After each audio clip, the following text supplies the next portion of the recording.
Bismillahirrahmanirrahim. Assalamualaikum warahmatullahi wabarakatuh. Alhamdulillah wassalatu wassalamu ala Rasulillah wa ala alihi wa ashabihi wa man tabi'ahum bi ihsanin ila yaumil amma ba'd.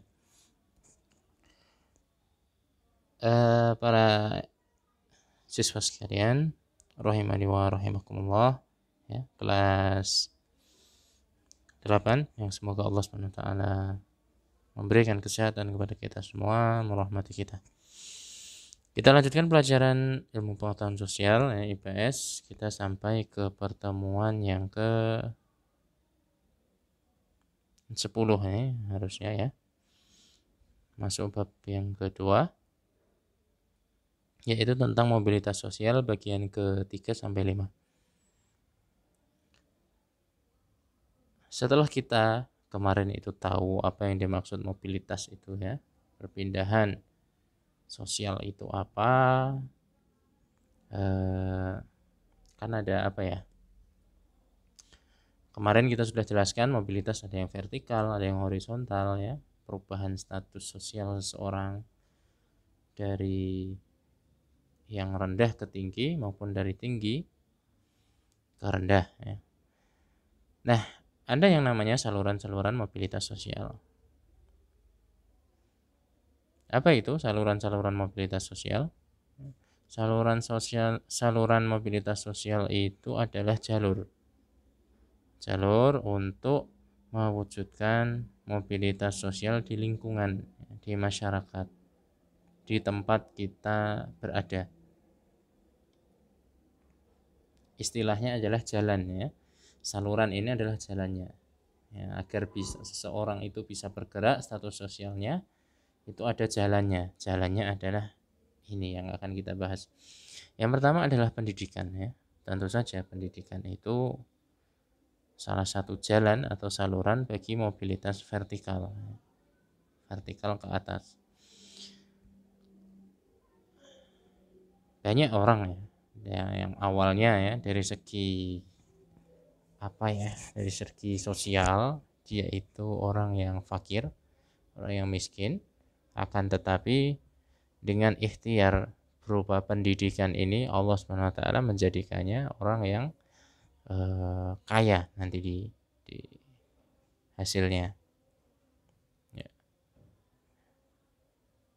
Kenapa seperti itu? Ya, karena pendidikan itu sebuah proses ya.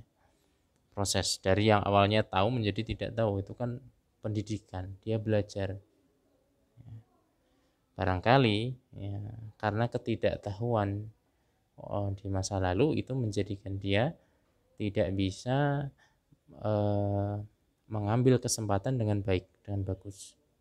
Akan tetapi ketika seseorang itu berpendidikan, ada kesempatan yang diberikan, dia bisa lebih mengoptimalkan.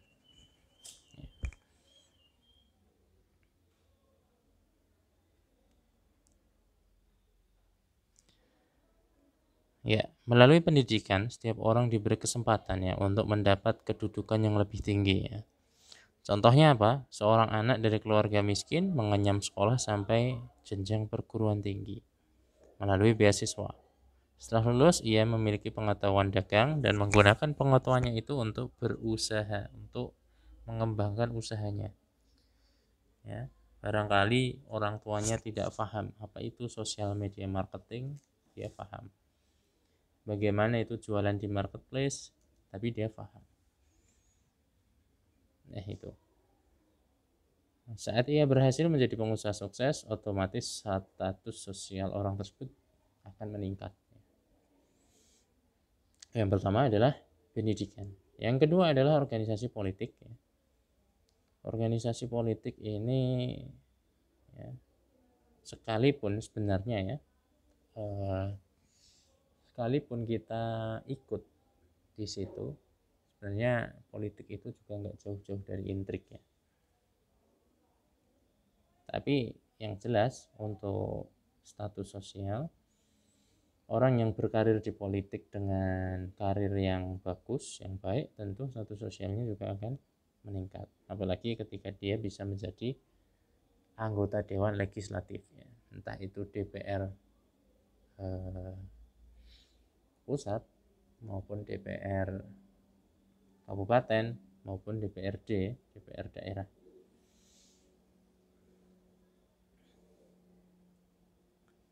Kemudian ada organisasi ekonomi ya.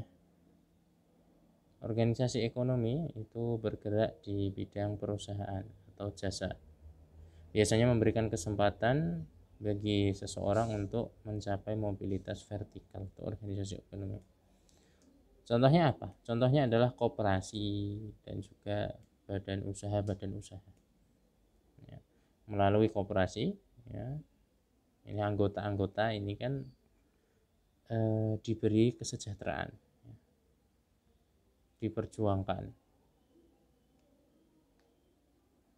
Tapi yang jelas koperasi itu kalau gotong royong ya bagus-bagus saja, tapi kalau ada unsur-unsur yang diharamkan ya maka jelas tidak boleh ya kita.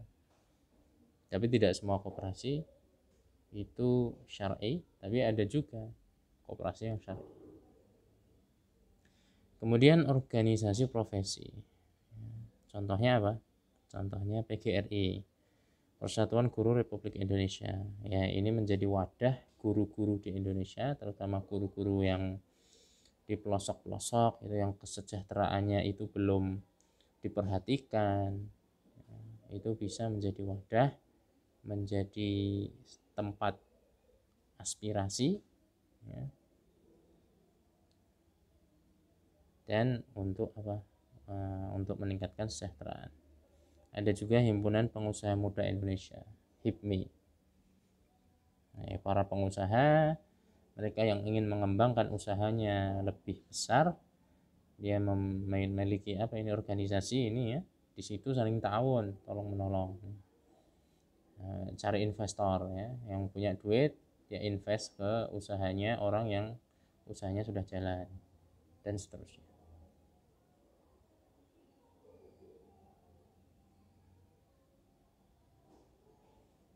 Kemudian faktor yang menyebabkan mobilitas sosial ya.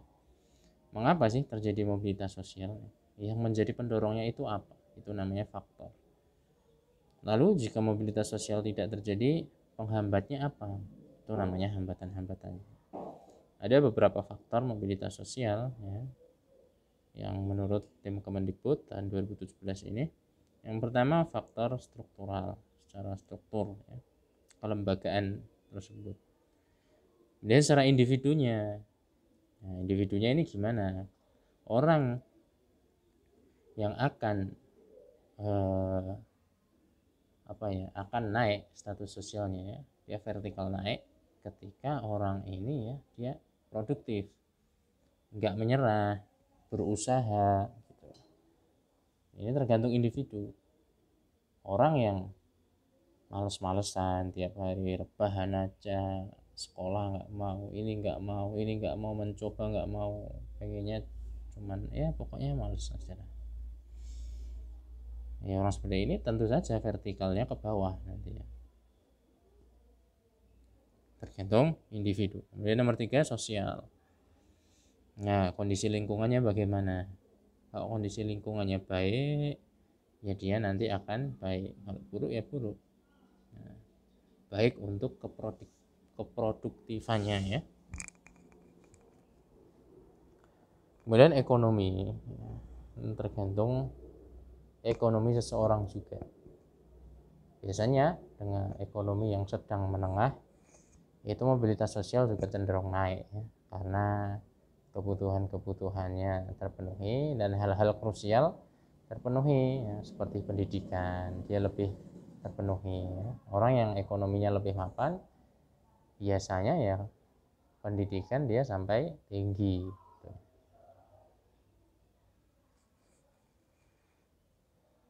Kemudian politik juga. Politik ini berhubungan dengan kebijakan-kebijakan ya.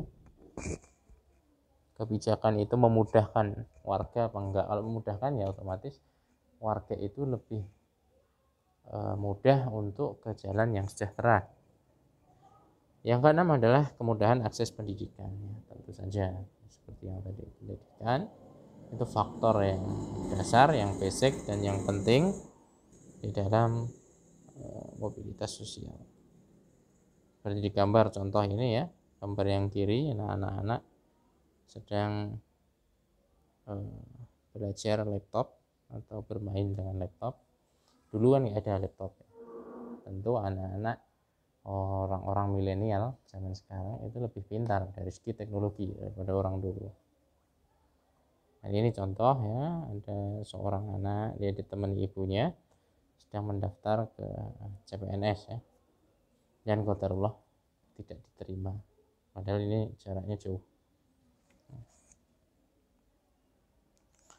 Nah, penghambat mobilitas sosial ini juga ada beberapa. Yang pertama adalah kemiskinan ya, orang yang miskin, fakir, dia nanti cenderung apa ya, karena dia kebutuhan juga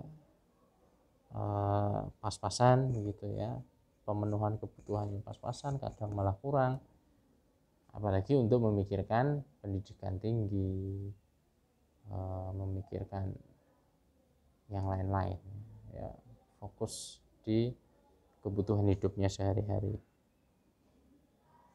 Penduduk miskin di Indonesia ini masih cukup tinggi ya, 12%.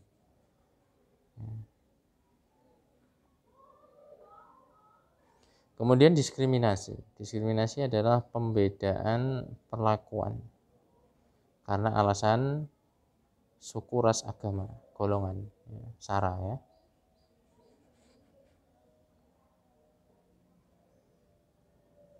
Masyarakat yang ada diskriminasi tentu tidak bisa sejahtera ya, karena dia dibeda-bedakan terus. Contohnya pada masa Hindia Belanda ya, masyarakat keturunan Eropa dan Indonesia. Dulu kita ngomongnya masyarakat yang keturunan Indonesia adalah pribumi, sedangkan orang luar adalah bule atau londo ya bahasa Jawanya. Yang bule ini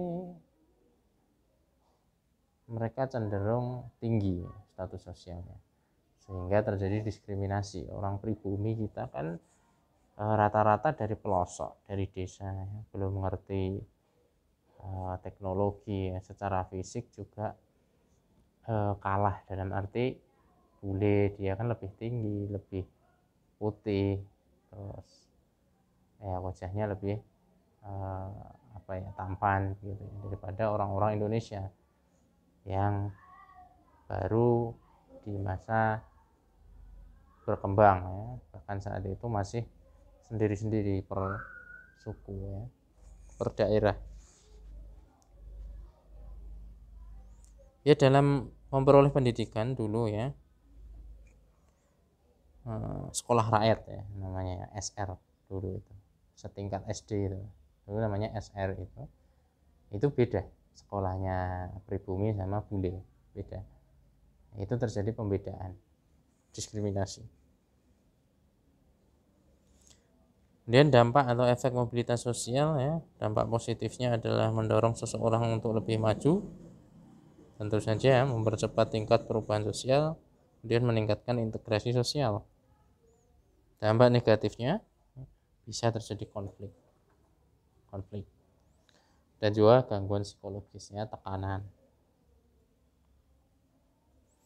Sampai sini saja tugasnya, halaman 49 ya, tugas kognitif halaman 49, silahkan dikerjakan. Kalau ada yang kurang paham silahkan ditanyakan. Semoga bermanfaat. Subhanakallahumma wa bihamdika, asyhadu an la ilaha illa anta, astaghfiruka wa atubu ilaik. Wassalamualaikum warahmatullahi wabarakatuh.